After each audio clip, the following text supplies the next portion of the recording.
और ये हमारा जो देश है वो संविधान से चलता है और इसी वजह से मैंने संविधान को साक्षी मान करके, समाज को साक्षी मान करके ये अपना विवाह यहाँ पर कराया गया। हम सारे लोग बोलेंगे, हम समाज को साक्षी मानकर अपने संविधान द्वारा प्रदत्त अधिकार एवं कर्तव्यों का पालन करते हुए दाम्पत्य जीवन जीने के प्रयास का संकल्प लेते हैं।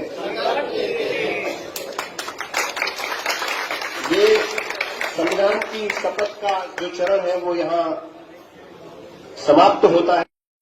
आदित्य, आज आपकी शादी है। शादियां तो हम लोग कई देखते हैं, खास सामान्य होती है, लेकिन एक जो सबसे खास बात है कि संविधान की जो शपथ ली है, जनरली ऐसा शादियां देखी नहीं गई, चर्चा भी है।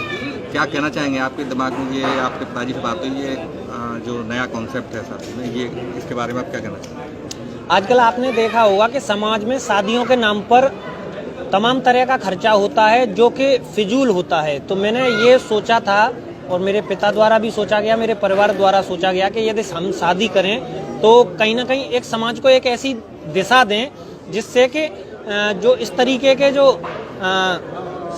इसमें जो पैसा ज़्यादा खर्च होता है और गरीब असहाय लोग फिर बड़े लोगों को देख करके, वो अमीर लोगों को देख करके इस तरीके से खर्चा करते हैं, तो क्यों ना हम एक ऐसा समाज को उदाहरण दें जिससे कि ये फिजूल खर्चियाँ बचें। और ये हमारा जो देश है वो संविधान से चलता है और इसी वजह से मैंने संविधान को साक्षी मान करके, समाज को साक्षी मान करके ये अपना विवाह यहाँ पर कराया गया।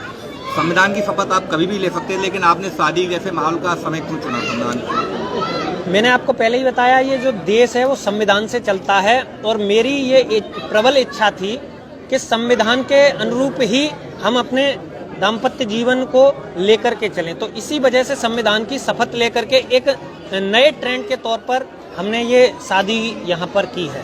जो आपने कॉन्सेप्ट बनाया, जो आपकी वधू हैं, वो आपने उनके परिवार से उनसे बात की, तो क्या उन्होंने शेयर स्वीकृति दी? उन्हें ऐसा नहीं लगा कि कहीं ये ज़्यादा ओवर क्रिएटिव? नहीं, उन्होंने तो मेरे इस फैसले का स्वागत और किया और हमेशा वो मेरे साथ खड़े रहे और उन्होंने कहा कि हाँ, वाकई समाज को बदलने के लिए